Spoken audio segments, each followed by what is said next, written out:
Mahal na mga kaibigan, ang ating programa Ligaya ng Buhay Ministry na ito ay naisasaganap sa tuwing alas 4 hanggang alas 5 tuwing linggo ng hapon. Kayo po ay malugod na inanyayahan sapagkat ito po ay nasa himpapawid sa pamagitan po ng ating radio natin 101.3 Odyungan at kayo po ay malugod na inaanyayahan. Kaya nawa, kayo po ay nasa mabuting kalagayan na patuloy kayong aming inanyayahan sa tuwing araw po ng linggo, alas 4 hanggang alas 5 ng hapon, dito po sa himpilan ng 101.3 radyo natin.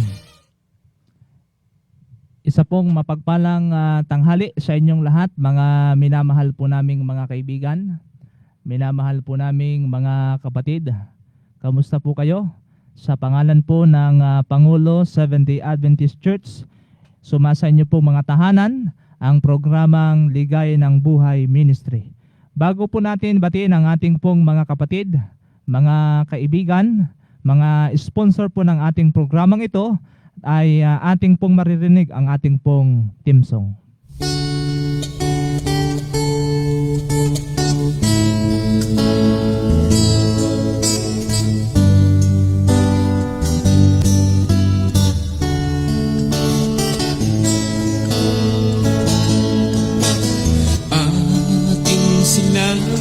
Sa titig, mga kababayan natin, upang sila'y makabangon sa sakunan dumating. Ang pag-asa'y iparating, atin silang pasiglahin. Mga pagkain at gamot at damit ating iabot. Ang Diyos nawa'y huwag sisihin sa mga bagyong dumarating, pagkat siya lamang ang may hawak sa buhay at kaligtasan natin. Atin silang sagipin, mga kababayan natin, upang sila'y makabangon sa sakunan dumating. Sa paglubog ng araw, may bukas pang darating. Handog ito ng Diyos sa atin, upang siya ay ating sundin.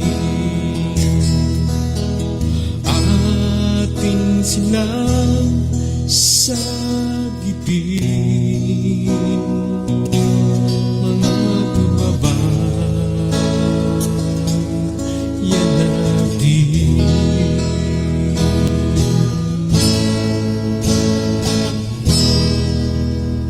Tayo po ay manalangin. Ama naming nasa langit ka, sinasamba, pinupuri namin ang ngalan nyo. Na ngayong pong tanghaling ito, narito ang aming mga kaibigan, mga sugid naming mga taga-subaybay at tagapakinig. Naway kayo po'y mangusap sa aming mga kaibigan na ito, samantala sila po ay nasa kailang kanya-kanyang mga tahanan. Ang ininawang karunungan, ang ininawang presensya, sumaamin at inyong ipagkakalob sa amin sa mga oras nito hanggang sa katapos-tapusan ng aming programa ngayong tanghali sa pangalan ni Jesus. Amen. Amen.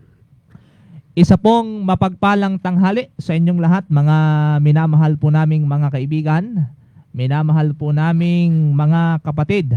Kamusta po kayo? Saan man po kayo naroon sa mga oras nito? Ay sa oras pong ito ay muli pong sumasahimpapawid ang programang Ligaya ng Buhay Ministry. Live po tayo po ngayon, ano? Kung kayo po ay merong Facebook account, ay pwede po nyong i-type radyo natin Udyungan. At kung kayo po naman ay nanonood sa YouTube, ay pwede na din po nyo itong, kung hindi kayo makapanood sa live natin sa Facebook account, ay pwede naman din kayo makapanood sa YouTube account. Ano ho? At i-share po ninyo at i-like na rin ninyo, at least ay marami po ang makapanood at makarinig ng mga aralin tungkol sa ating pong Panginoon. Ngayong pong tanghali, mga kaibigan, ay nagpapasalamat po tayo sa Panginoon sa pagkakataong ito na tayo po ay muli ay magkasama-sama at makapag-aral ng salita ng ating Panginoong Hesus. At siyempre po, ang inyong kapatid, kaibigan kay Kristo, ay hindi po nag-iisa sa ngayon. Kasama po natin ang ating pong partner, ang ating pong butihing district pastor, na ito po ay binabagsakan kong Mr. Lito Lapid, Pastoriano, Pastor Ricarte Riano. Mapayapang tanghali sa lahat, sa aming mga mahal na mga kaibigan at mga kapatid sa bawat iglesia na binubuo po ng ating Remnant Association. Ganon din ang buong iglesia, distrito ng buong Romblon Mission. At sa lahat po ng mga district leader, mga pastors, ang kabutihan ng Panginoon ay sumasa atin at tunay na siya ay nagpapala. Gusto ko ring batiin, partner, ang ating mga kaibigan sa ibang mga lugar. Apo. Katulad po sa ating mga kaibigan na sumusubaybay sa Sibuyan Island. Ang ating mga mahal sa buhay dyan. Pamilya, ganun din ang ibang mga iglesia na kinabibilangan ng Northern Sibuyan District na pinangungunahan ni Pastor Raymond Fahilan, at Southern Sibuyan District na pinangungunahan po ni Pastor Herman Hirald Vicente. Ganun din dyan sa Agutay Church na sila po ay nagbukas din ng kanilang mga Facebook page at nanonood sa atin, at sa kanilang mga pagbibigay ng atensyon, pakikinig sa ating mga live broadcast. At dito po mismo sa mission, ang ating mga leaders po dyan, gusto kong batiin, partner, sapagkat atin pong regular na binabati ang ating mga matitipuno at matitibay na mga leaders sa ating mission, Apo. mga gentlemen. At Apo. gusto ko mong batiin ang ating mga kasama dyan sa mission, mga nangunguna din sa mga department, Apo. si Ma'am Love Vahilan, Ma'am Vance Federico, at saka si Ma'am Janet Pereira, na silang tatlo po dyan ang buo-buo ng mga kababaihan sa ating mga director dyan po sa kanilang mga departamento. Apo. At siyempre, yung babanggitin po mo dyan, ang mga kadalakihan naman. Apo. Kaya po, welcome po sa lahat ng ating mga kaibigan. Enjoy po tayo sa pagkikinig at ating pag-uusapan ngayon ang mahalagang mga paksa. Partner? Opo. At siyempre, Pastor, sa mga oras na ito, hindi po natin makakalimutan na batiin ang Romblon Mission of the Seventh-day Adventist Church, Adventist leaders, Pastor Olive Hilan, siya po ang ating President, officers and directors, Sir Dennis Federico, Pastor John Panganiban, Pastor Jerome Pereira, at sa lahat po ng mga district pastors, leaders na binuubuo po ng 11 distrito dito po sa sinasakupan ng Romblon Mission of the Seventh-day Adventist Church. At siyempre po, hindi din natin makakalimutan na batiin ang ating pong mga sponsor ng ating pong programa, na dahilan sa ating mga sponsor ay nagpapatuloy po ang ating pong paglilingkod dito po sa 101.3 radyo natin, at upang magbahagi, maghayag ng mga katotohanan ng salita ng ating pong Panginoon. Binabati natin si Brother Ariel Ponte, ang ating butihing District Pastor, Pastor Ricardo Teriano, Ma'am Rimi Murada, Ma'am Didi Murada, Mr. and Mrs. TC Padre Ragao, Ma'am Nalin Mutin, Ma'am Susan Dayok, Ma'am Melissa Palcotela, Brother Bongbong and Ma'am Luis Tro. Ganon din po kay Willie Insali Molena, Brother Rene Pames, Ma'am Lumay de la Cruz, Ma'am Ruby Maestro, Sir Dennis Federico. Salamat po ng marami mga kapatid sa inyo pong suporta sa ating pong radio ministry na ito. At bukas po ang ating pong programa sa pagtanggap ng mga sponsor upang patuloy po na tayo po ay makapaglingkod samantalang ang ating mga kaibigan ay nasa kanya-kanyang tahanan, Pastor. Ang ating butihing director sa mission, Apo. Pastor Jerome Pereira, isa rin sa nagbigay suporta sa atin. Maraming salamat, Pastor. Apo. At sa ating mga kaibigan, bukas po kayo na magbigay tulong, sumuporta sa ating programa upang tayo po, ang programang ito, Ligaya ng Buhay Ministry ng radio natin, 101.3 Udyungan, ay magpapatuloy at napakabuti ng Panginoon sa mga oras na ito. At sa mga oras na ito, mga kaibigan, ay nais po naming magkaroon ng espesyal na pananalangin sa ating pong bago po tayo tumungo sa ating pong talakayan ngayon, ay sasamantalahin natin ang ating panahon, ay ating pong siguro, Pastor, magkaroon tayo ng espesyal na panalangin para sa ating mga sponsor. Opo. At madama nila na talagang sila ay kabahagi sa ating pong gawain ito. At ngayon ay pangungunahan tayo ni Pastor Ricardo Teriano na ipanalangin ang ating pong mga sponsor na ito na talagang sila ay sa kabila ng krisis sa panahon natin ngayon ay inaabot ang tulong, ayuda para sumulong ang ating pong gawaing ito. Tayo po'y manalangin. Sa inyo po, dakilang Ama, kami po ay lubos na pumupuri, nagpapasalamat sa inyong kadakilaan. Ang inyong pagpapahayag ng inyong mayamang mga pagpapala sapat para sa amin. Kung kaya sa anumang bahagi ng mga paglilingkod ay nahayag. At dito po sa radio ministry, ang Ligaya ng Buhay Ministry, na ginamit po ang radyo natin 101.3 Udyungan upang may papawid ang inyong pabalita makarating sa iba't ibang mga lugar. At sa mga kaibigan, mga mahal na mga kapatid, na patuloy na mayroong pagnanais na makaalam ng tunay ninyong pag-ibig, katotohanan na inyong ipinadadama sa araw-araw. Sa kabila po ng mahirap na kalagayan, hindi po normal ang mga pagkilos sa mga kasalukuyang ito, bagamat ang inyong biyaya ay sagana. Kaya po patuloy naming inihiling ang inyong tulong, pagsuporta, higit sa lahat sa mga sponsor, nagbigay tulong sa Ligaya ng Buhay Ministry. Inyo po silang pagyamanin, dakilang Ama, sa kanilang mga anak buhay, mga pangangailangan sa araw-araw. Inyo po silang kalingain, suportahan sa magandang kalusugan at mga pinagkakakitaan.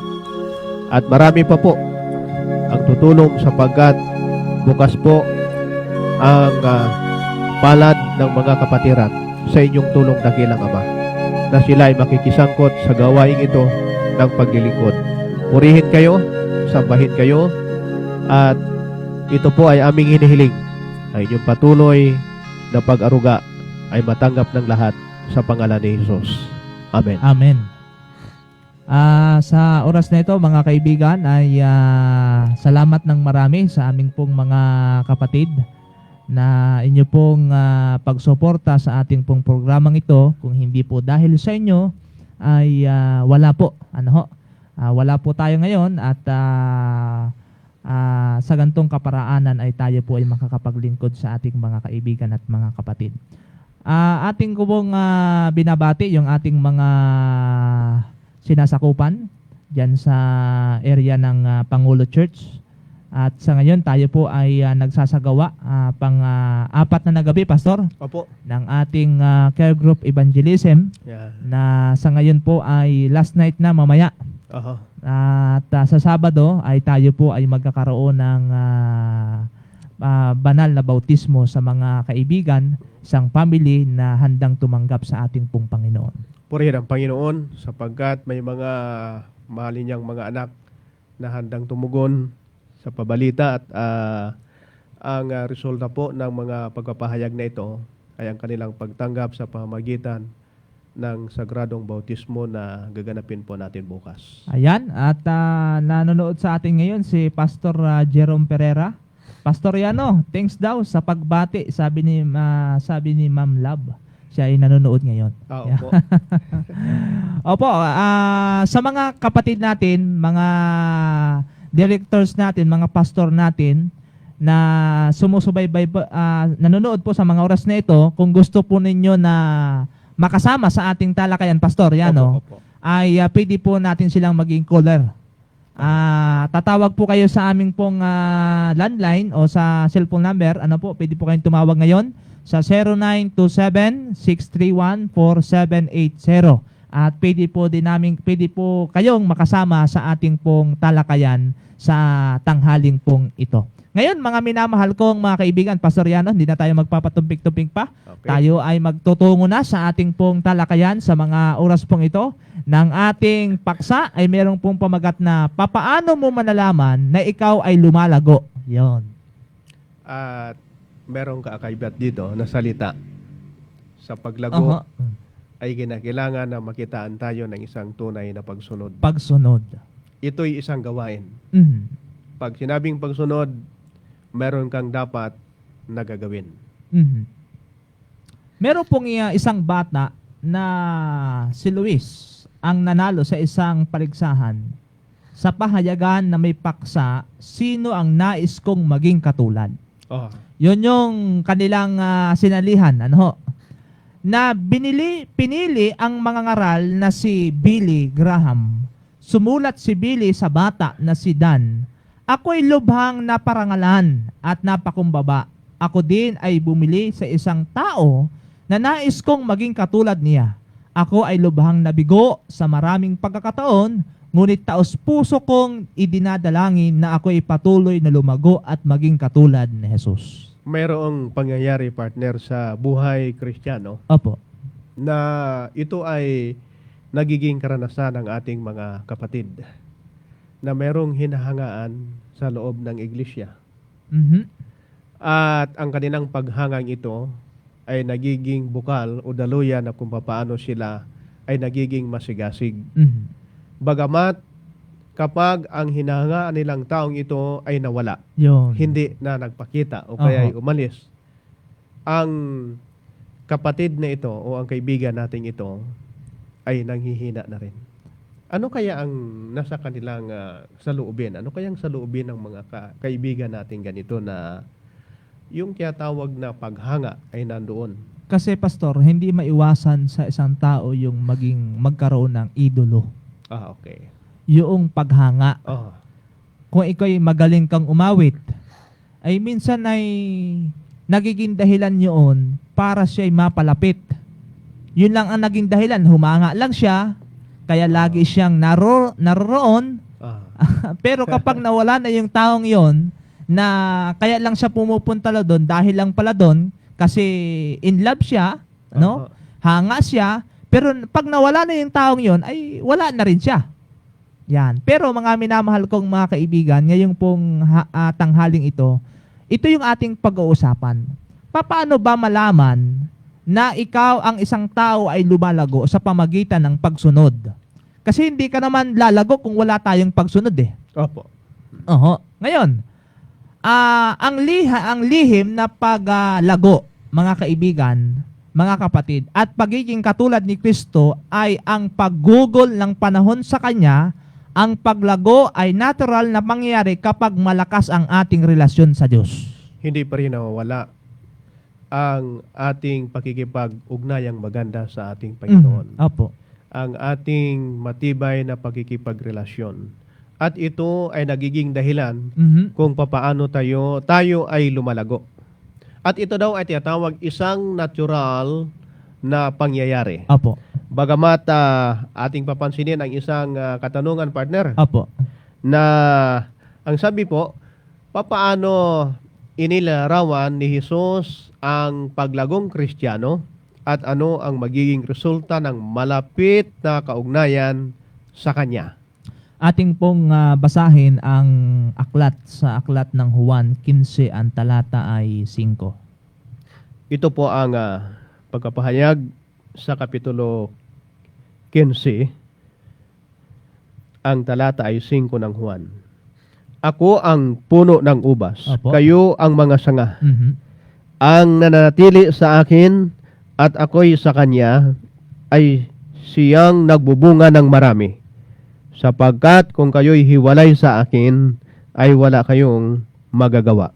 Ano ang resulta ng malapit na ugnayan sa Kanya? Ang kasagutan ay magbubunga ng marami. Kinakailangan na magbunga. Opo. At marami. Marami. Oho. Hindi lang pala, Pastor, sapat yung salitang magbunga, Ayan. kundi magbunga ng marami. Kasi kapag hindi magandang larawan sa isang punong kahoy, Oho. na nagbunga siya, pero isa o dalawa lang, Mhm. hindi lubos ang magiging katuwaan mo. Kailangang marami. At ang sabi diyan sa talata, Pastor, na iyong binasa, hindi ka magbubunga kung hindi ka nakaugnay sa puno. Ah, Kasi tayo ang sanga eh. Si Jesus Christ ang puno.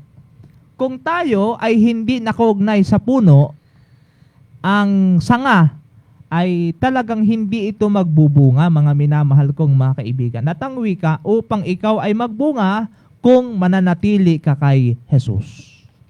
Kaya malinaw, mga kaibigan, mga masugid naming mga taga-subaybay, para po tayo ay magbunga, para tayo ay lumago sa ating pong Panginoon, kinakailangan nating lagi ay tayo nakaugnay kay Kristo. Sapagkat kung tayo hindi nakaugnay, nakakonekta sa ating Panginoon, ay lahat ay magiging walang saysay. At dito po ay dapat din nating tuguyin, partner. Oho. Kasi ating pinag-uusapan na kailangan magkaroon ng maraming bunga, masaganang bunga. Mhm.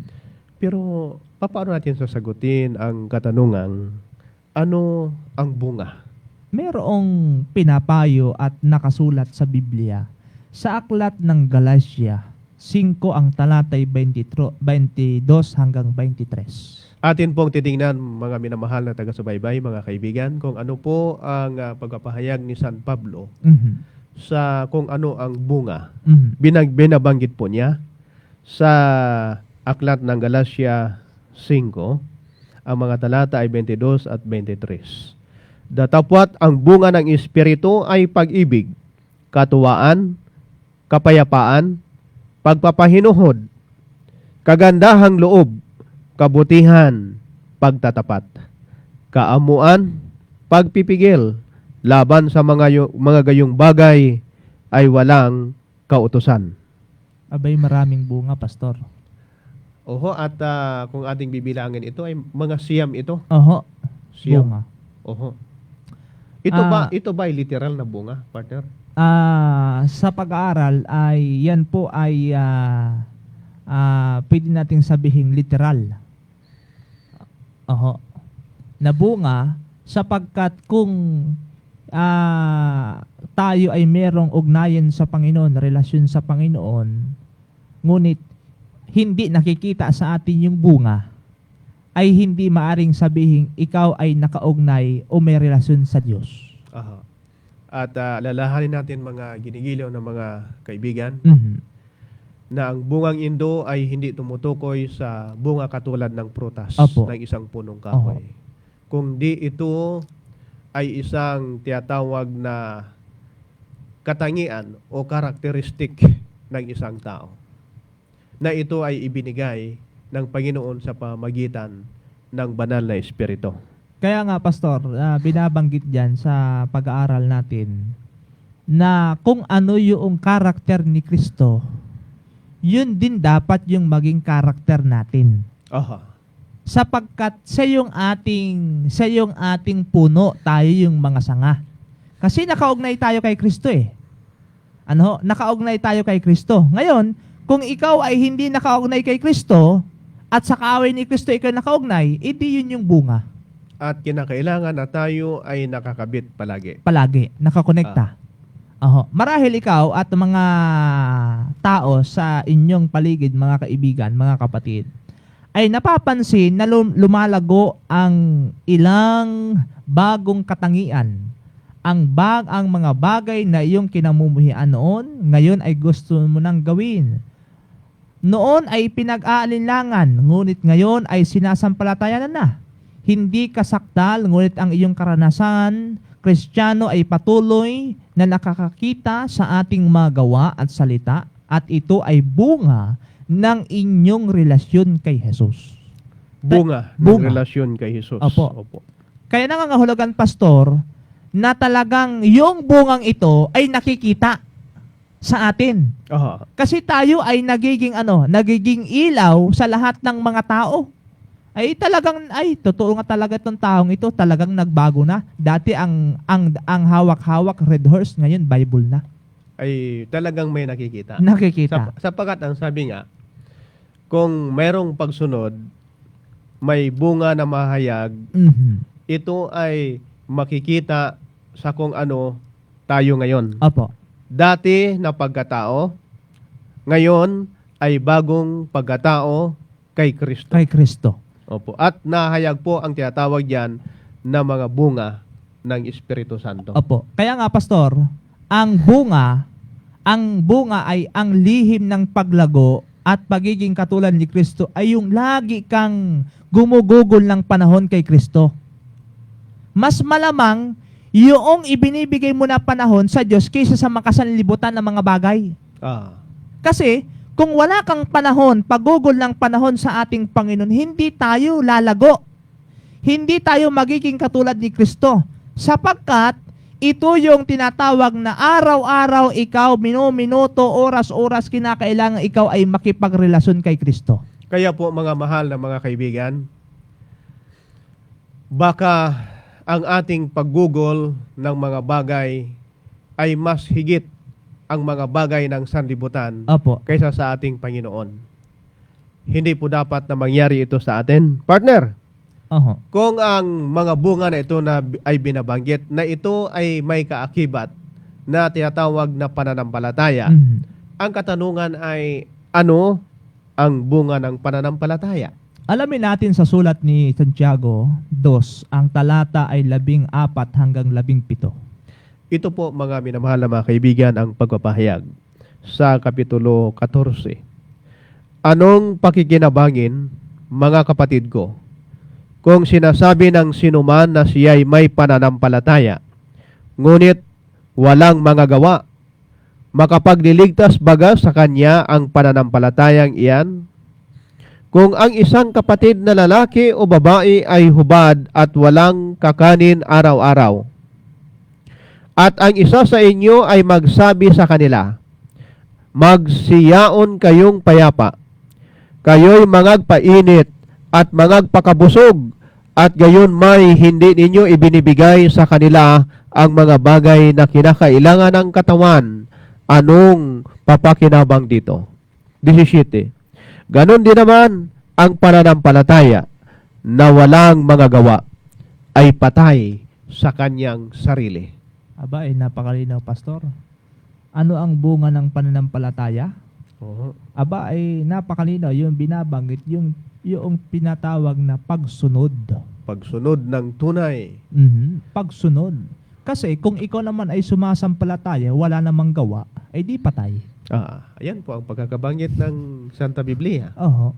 Ano ang magiging dahilan na ikaw ay gawa ng gawa, buong kalakasan ay iyong ibinubuhos, bagamat wala ka namang pananampalataya? Ginugugol mo ang mga bagay pang-relihiyon, pang-espiritual sa iyong sarili na taliwas naman pala sa katotohanan ng Panginoon. Oho. Hindi nakikita sa iyong mga gawa kung ano ang iyong sinasabi, ang gawa mo ay isang patay, pananampalatayang patay. Opo. Kaya mga kaibigan, ang kasagutan sa katanungang ito ay pagsunod, bunga ng pananampalataya. Mayroong isang bagay na ating alalahanin, partner, Oho. na dapat ay mayroong resulta na mangyayari. Aba. At ano ang resulta ng pagkakilala kay Kristo, sapagkat ipinapahayag na po na kinakailangan na tayo ay magkaroon ng matibay na pananampalataya sa Kanya. Apo, mga minamahal kong mga kaibigan, hindi limited ang pagsagot ng banal na kasulatan ng ating Panginoon. At matitiyak natin na naisulat sa unang Juan 3, unang Juan 2, ang talata po ay 3 hanggang 4. At sa ganito'y nalalaman natin na siya ay ating nakikilala kung tinutupad natin ang Kanyang mga utos. Aba? Opo. Mhm. At sa 4, ang nagsasabing nakikilala ko siya at hindi tumutupad ng Kanyang mga utos ay sinungaling, Mhm. at ang katotohanan ay wala sa Kanya. Malinaw, Pastor, sa iyong binasang talata, na ano ang resulta ng pagkakilala? Yung pagsunod sa kanyang mga utos. Opo. Opo. Kasi kung kilala mo ang Diyos, mahal mo ang Diyos, siyempre, susundin mo ang kanyang mga utos. Dagdagan pa natin, Pastor, siguro. Oh. Meron pang isang talata. Sa unang Juan 5, ang talata ay 3. Merong pong naisulat sa aklat na iyan. Unang Juan 5:3. Sapagkat ito ang pag-ibig sa Diyos, na ating tuparin ang Kanyang mga utos, at ang Kanyang mga utos ay hindi mabibigat. Aba. Marahil sasabihin ng ating mga kaibigan. Magaan, Oo. Hindi mabigat. At kaya na sundin. Opo. Pero maraming tayong mga kaibigan na nahihirapan pag pinag-uusapan ang pagsunod sa kautusan. Oho. Pero gusto ko nilawin yan, Pastor. Hindi yan pabigat dun sa mga sumusunod. Opo. Yan ay pabigat dun sa mga hindi sumusunod. Tama nga naman. Kapag hindi ka masunurin, mabigat para sa iyo ang lahat. Oho. Pero, dun sa mga hindi sumusunod, ay pabigat yan. Pero kung ikaw ay meron namang totoong pagmamahal sa Diyos, ang yung mabigat ay magiging magaan. Yan. Kasi meron kang pag-ibig eh. Aha. Meron kang pag-ibig sa ating pong Panginoon. Halimbawa, kung yung nanay mo, hindi mo mahal, ay sasabihin sa iyo ay, anak, bumili ka ng tuyo. Oh. Ay ngayon, susunod ka ba sa nanay mo kung ikaw ay walang pag-ibig? Ay siyempre hindi. Hindi mo mahal eh. Yan. Pero dito tinutukoy, mga minamahal kong mga kaibigan, ang resulta po ng pagkakilala natin sa Diyos ay walang iba kundi yung pagsunod sa kanyang kautusan. At ang sabi ng talata sa 1 John 5:3, ang kanyang kautusan ay hindi pabigat. Hindi mabigat. Kayang-kayang sundin ni Numan, Oho. sapagkat binabanggit na po. Ang problema, partner, tayo sa mga tao, tayo ng mga tao ang medyo nahihirapan sa mga bagay na ito. Sapagkat napansin natin, yung sa mga bata lang, sumusunod sila, napipilitan. Napipilitan. Pero kung mayroong suhol, ay madali. Madali, mabilis silang. Mabilis. Paano kaya natin ito ikakabit ba sa ating kalagayang spiritual ang mga bagay na ito? Kinakailangan ba na magbigay ng suhol ang Diyos para lang tayo na ay maging masunurin, samantalang kanyang binabanggit ng hayagan na ang kanyang mga utos ay hindi mabibigat? Sapat na, Pastor, no, ang ipinakita at ginawa ng Diyos nung una pa man. Higit pa sa suhol Oho, ang higit ginawa pa. ng ating Panginoon. Oho, higit pa. At walang makakambantay ng sino man. Opo. Kaya dito, mga minamahal kong mga kaibigan, hindi kinakailangan tayong suhulan para tayo po ay sumunod. Kung ikaw ay merong ka talagang relasyon na totoo sa Diyos. At may basihan pala, partner, ang pagsunod. Oho, mayroong basihan. Oho. Sapagkat, kung ang basihan mo ay hindi nakalagay, kinakailangan kang suhulan. Oho. Pero kung ang iyong ang iyong basihan ay nakalagay, hindi palapalagay, ay talagang kahit anong mga pamaraan para ikay suhulan, ay hindi mo tatanggapin yun? Ay kailangan nating tutukuyin ito ngayon. Oho. Ang basihang ito Opo. ng tinatawag na pagsunod sa utos ng ating Panginoon. At basahin natin yung Juan 14 ang talatay 15. Kung ako'y inyong iniibig, ay tutuparin ninyo ang aking mga utos. Yun. Pag-ibig ha. Pag-ibig. Ay ang sabi diyan sa English, if you love me, keep my commandments. Aha. Ay kung mahal mo ang Diyos, ay susundin mo ang kanyang utos. Pero kung hindi mo siya mahal, di wag mo sundin. Kaya nga, mahirap talaga. Oh. Kasi ang basihan dyan, mga minamahal kong mga kaibigan, yung pagmamahal, kung talagang ikaw ay totoong tao, na may pagmamahal sa Diyos, ay talagang susunod ka sa kanyang mga utos, mga minamahal kong mga kapatid. Sapagkat, ang iyong pagsunod sa Panginoon, merong basihan, merong guideline. Anong mas maganda, pumatay o hindi pumatay? Opo, tama yung iyong kasagutan, kaibigan. Mas maganda ay hindi pumatay. Magagawa mo yan kung ikaw ay merong totoong pagmamahal sa Panginoon. Hindi ang kailangan dito yung gawa, hindi ngawa. Ngayon, partner, Oho. halimbawa ang ating kaibigan ngayon ay natuto na siya na magmahal. Oho. Naging masunuri na. Nagsimula ng magmahal sa ating Panginoon. Pero ano ang dahilan? Mhm. Merong tinutukoy sa aklat ng unang Juan, 4 ang talatay 11. Dito po ay binabanggit sa talata. Tayo'y nagsisiibig sapagkat siya ay unang umibig sa atin. Yan, Nagsimula sa Kanya. sa kanya. Oho. Sa pamamagitan ng pagkarinig ng Ebanghelyo. Ang hindi mapaniwalang mahal ka ng Diyos, kaya siya ay namatay para sa iyo, ay pumukaw ng pag-ibig sa Kanya sa iyong puso. Ngayon, ang pag-ibig ding yaon ay tutulong sa iyo upang ikaw ay maging masunurin sa kanyang mga utos. Ang pagsunod mo sa utos ay hindi magagawa sa iyong sarili. Ayan. Wala talagang magagawa Wala tayo po. sa ating sarili. Mhm. Ang pagsunod. Kung sasabihin lang natin, matalino ako, matatag ako, Mhm. meron akong kaalaman, kaya kong sundin ang mga bagay na ito. Kung sa ating sarili, mga minamahal, ay wala tayong magagawa. Bagamat, sino kaya ang pwedeng makagawa nito para sa atin? Partner. Ito'y naitala sa Pilipos 2, ang talatay 13. At ang pagkakabanggit ng talata ay ganito, sapagkat Diyos ang gumagawa sa inyo, maging sa pagnanasa at sa paggawa, ayon sa kanyang mabuting kalooban. Mga kaibigan, bagaman wala tayong magagawa na baguhin ang ating mga puso o dahilan ang ating sarili sa pakikipagsundo sa Diyos, bagaman wala tayong magagawa upang baguhin ang ating mga puso o ipagkasundo ang sarili sa Diyos, bagaman hindi dapat nating pagtiwalaan ang ating sarili o ang ating mabuting gawa, ang ating magagawa ay maghahayag kung ang biyaya ng Diyos ay nanahan sa atin, ang pagbabago ay makikita sa ating buhay, ugali at gawain. Yan po ay naitala sa Step to Christ, page sa 57. At meron ding isang pagbahayag sa ganong ding aklat. Oho.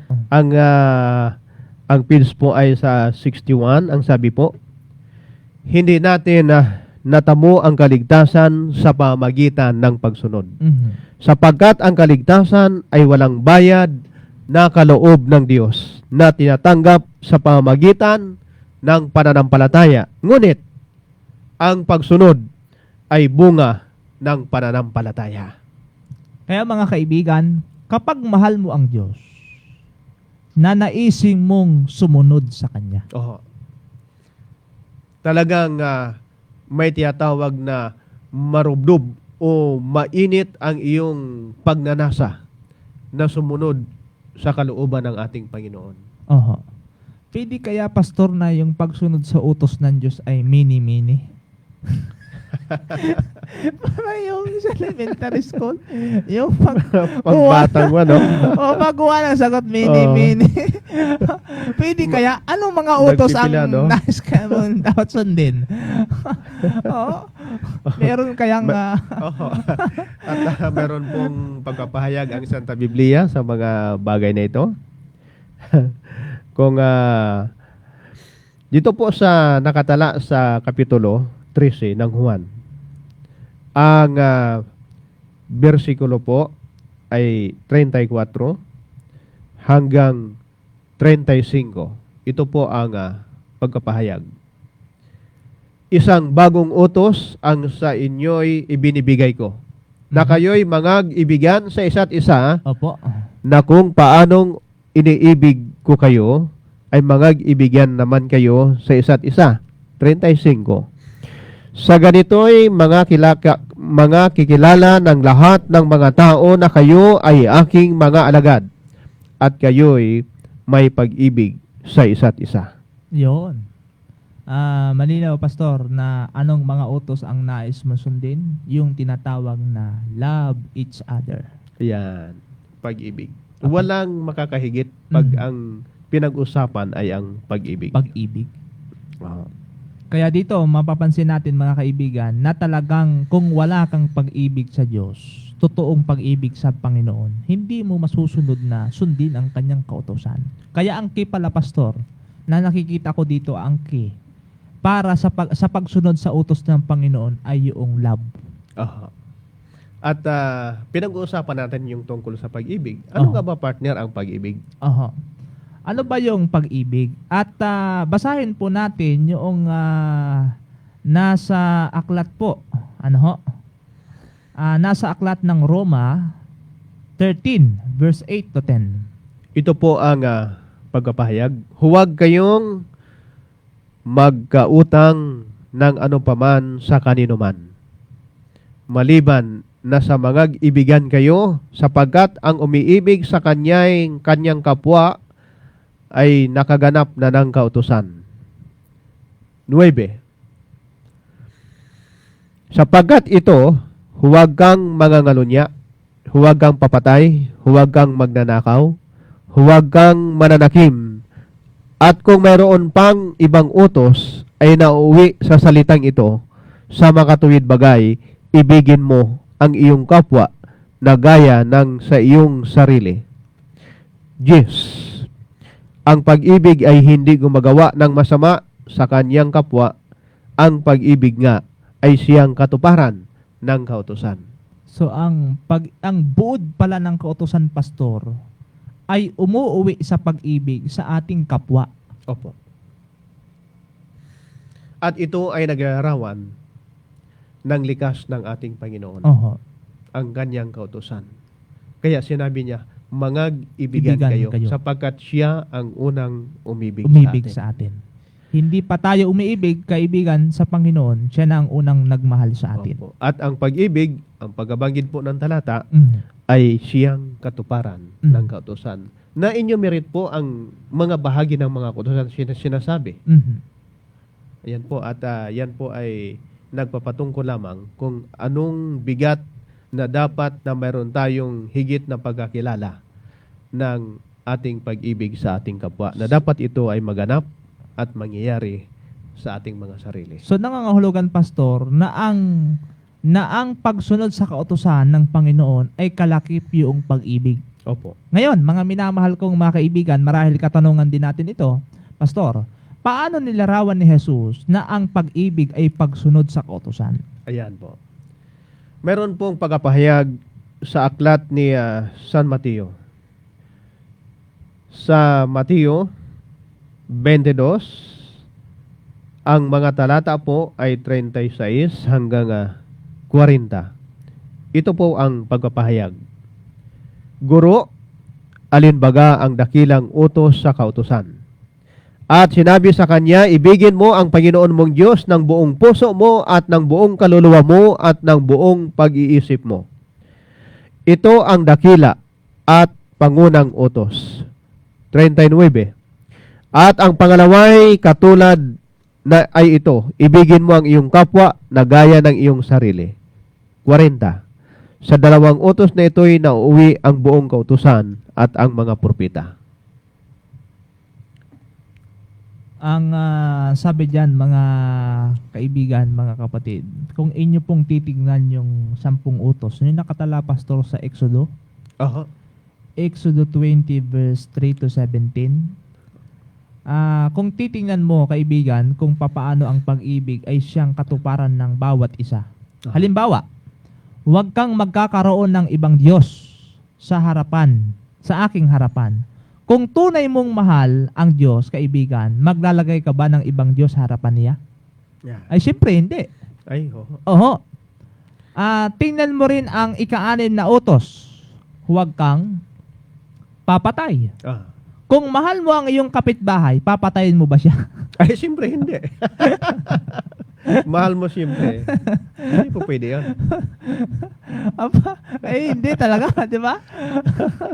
Mga minamahal kong mga kaibigan. Kung pag-aaralan ang 10 utos, sang-ayon sa mga salita ni Jesus, ibigin mo ang Diyos ng buong puso.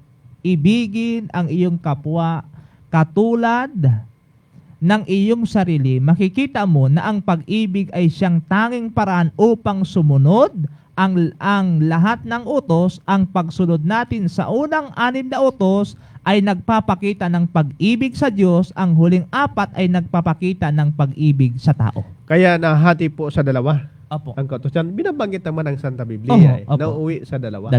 Pag-ibig sa Diyos at pag-ibig sa kapwa. Ay marami ang nagsasabi, Pastor, na 2 na lang yung utos. Yeah. 2 na lang daw, wala na yung 2 na lang, no? Oo, yung pag-ibig sa Diyos at saka pag-ibig sa kapwa. Yun na lang. Oho. Wala na yung 10. Pero kung ating papansinin, mahal na mga kaibigan, Mhm. napapaloob doon ang iba't iba pa rin ng mga kautusan. Oho. Kung ang pag-uusapan ay ang pag-ibig sa Diyos. Mhm.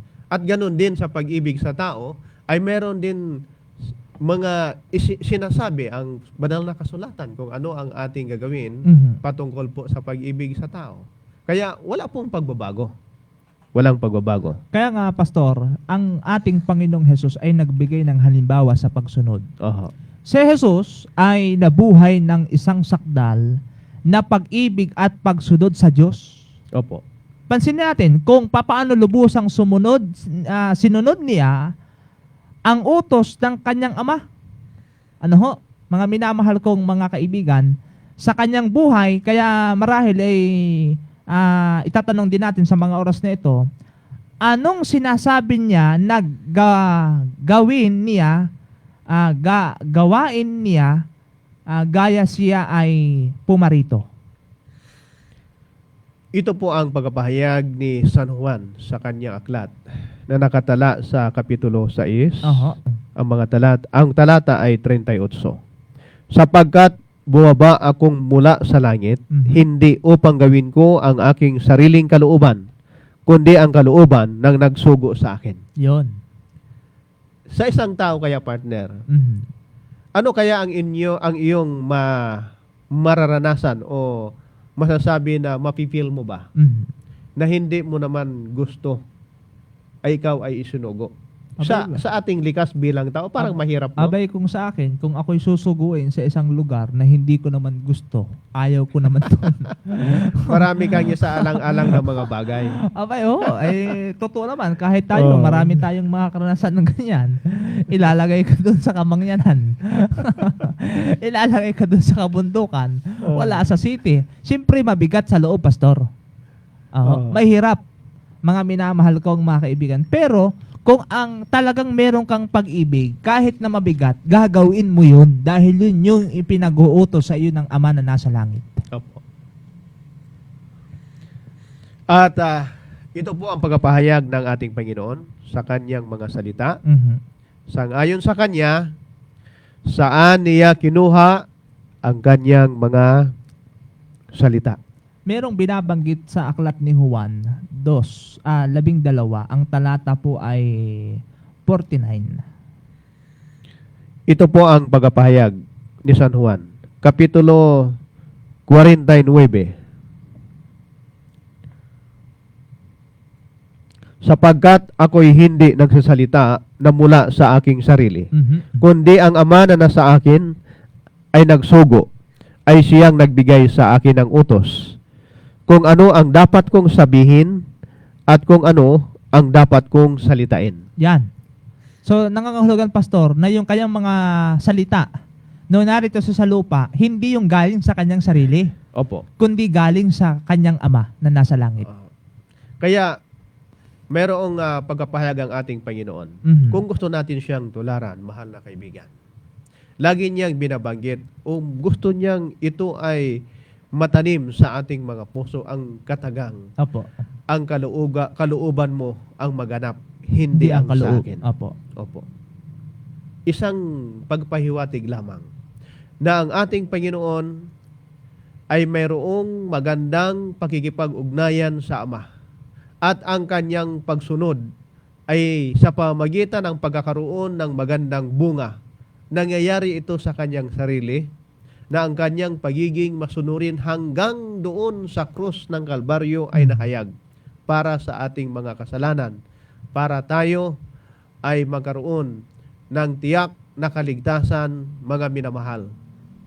Hindi mahirap para gawin ito sa isang anak na masunurin na kahit na hindi niya gusto sana na mangyari, bagamat ginawa niya ito para sa ating kaligtasan sapagkat nandoon ang tunay na pag-ibig. Kaya pwede din natin diyang ibigay kahulugan, Pastor, na kung ikaw ay merong pagmamahal sa ating Panginoon, yung gusto mo, hindi mo na susundin. Opo. Hindi mo na gagawin. Kundi ang gagawin mo na ay yung kagustuhan na ng Diyos. Kasi bago ka na eh. Tinanggap mo na si Kristo sa iyong buhay eh. Ikaw ay isang bago ng nilalang. Kaya kung ibig mo na ikaw ay lumago, magkaroon ng bunga, ay dahilan sa merong kang pagmamahal sa ating Panginoon, bagaman ikay merong kagustuhan, marami tayong gusto na dapat nating gawin, ay dahilan sa merong kang pag-ibig sa Panginoon, ang susundin na natin ay yung kagustuhan ng Diyos na nasa langit. Gusto ko lang bigyan ng pansin ito, partner. Aha. Sapagkat nahayag ang ating Panginoon Mhm. sa kanyang kamatayan, Mhm. ano ang ibang utos ang tinanggap niya mula sa Ama? Meron pa doon, maliban sa kanyang mga salita, Mhm. doon sa kanyang kamatayan mismo, ay meron ding sinunod ang ating Panginoon. At ito po ay nahayag. Opo. At ito may naihayag sa aklat ng Juan, Gis, ang talata 17 hanggang 18. Dahil dito'y sinisinta ako ng Ama, sapagkat ibinibigay ko ang aking buhay Mhm. upang kunin kong muli. Sino may hindi nag-aalis sa akin ito, kundi kusa kong ibinibigay. May kapangyarihan akong magbigay nito, at may kapangyarihan akong kumuhang muli. Tinanggap ko ang utos na ito sa aking Ama. Naroon pa rin ang isang matibay na pakikipag-relasyon. Mhm. Siya at ang kanyang Ama. Ginawa niya ang lahat ng bagay na ito sapagkat ang sabi po ng Biblia, sinunod niya, tinanggap niya ang lahat ng mga utos na ito dahilan sa kanyang Ama. Kaya nga mga minamahal ko mga kaibigan, kahit ang kamatayan ni Jesus ay isang gawa ng pagsunod at palibhasa'y nasumpungan sa anyong tao, siya'y nagpakababa sa kanyang sarili na masunurin hanggang sa kamatayan, sa kamatayan sa krus. Ay Opo. kahit pala, Pastor, hanggang sa kamatayan, talaga naging masunurin siya. Hinihiling ni Jesus na ikaw na mabuhay ng buhay na masunurin. Sinabi niya, kung ang sino man ay nais lumapit sa akin, dalhin ang kanyang krus at sumunod sa akin, hindi para ito'y ngunit para sa itong imposible gawin, hindi ba? Ngunit nangako si Jesus na tutulungan ka, kaibigan. Mahal na kaibigan, ang katotohanan ay nahayag. Gusto kang tulungan ng ating Panginoon. At tutulungan niya tayo sa anumang mga paraan o sa paraan na maghahayag sa atin upang tayo ay makawala sa tiyatawag na pagkayurak natin sa kasalanan. Tinutulungan tayo ng Diyos na makasunod At ito ay nakadepende lamang sa ating mga sarili, mga minamahal. Sinabi ni Jesus na ang kapangyarihan upang sumunod ay nagmumula sa kanyang koneksyon sa Ama at nais niya na matamo natin ang kapangyarihan niyaon. Walang ibang dahilan, mga minamahal na mga kaibigan, mga kapatid, na ang ating matibay na pakikipagkoneksyon ay isang maging dahilan din upang matamo natin ang kapangyarihan na tayo ay maging masunurin sa ating Diyos. Mga mahal po naming mga kaibigan, paano mo malalaman na ikaw ay lumalabo sa pamagitan ng iyong pagsunod sa kanyang mga kautusan? Binabanggit po sa ating pag-aaral, mga kaibigan, na maging si Jesus hanggang siya'y nangalagutan ng hininga ay naroon pa rin ang pagsunod niya sa kanyang Ama na nasa langit. Kaibigan, kung meron kang totoong pag-ibig sa Diyos, sundin mo ang kanyang mga utos, sapagkat ito ang ating buong katungkulan. Ng ating katungkulan habang buhay, habang tayo nabubuhay, ay susundin natin ang kanyang mga kautusan. At ito, mahal na mga kaibigan, ang ating Panginoon ay hindi nagsasawa upang ipaunawa sa atin ang mahalagang mga bagay na mayroong kaugnayan sa ating kaligtasan. Ang ating tunay na pagsunod sa Kanya. Kaibigan, kapatid, ang Panginoon ay nangako na ang wika ng ating Panginoon, lahat ng mga bagay ay ating magagawa sa pamagitan ni Kristo. Kaya lahat ng ito ay ating maisa sa katuparan kung patuloy na tayo ay makikipag-ugnayan sa Kanya. Kaibigan, wala na tayong panahon upang tayo ay magpatuloy sa ating talakayan.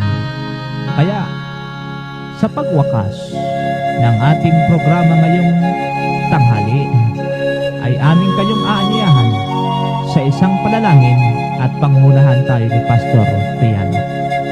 Aming dakilang Ama, nahayag ang katotohanan na kami ay dapat na maging masunurin.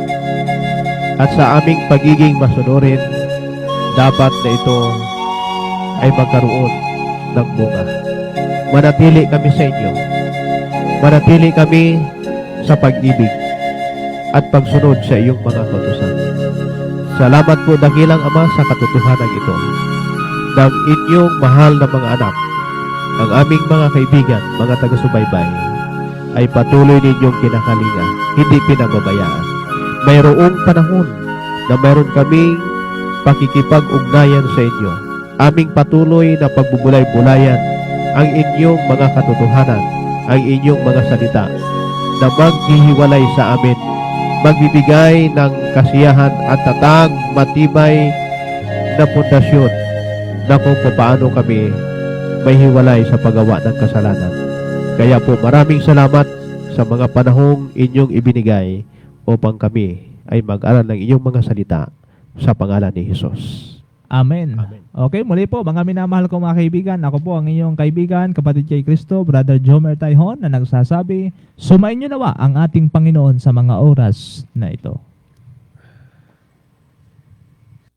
Radyo 9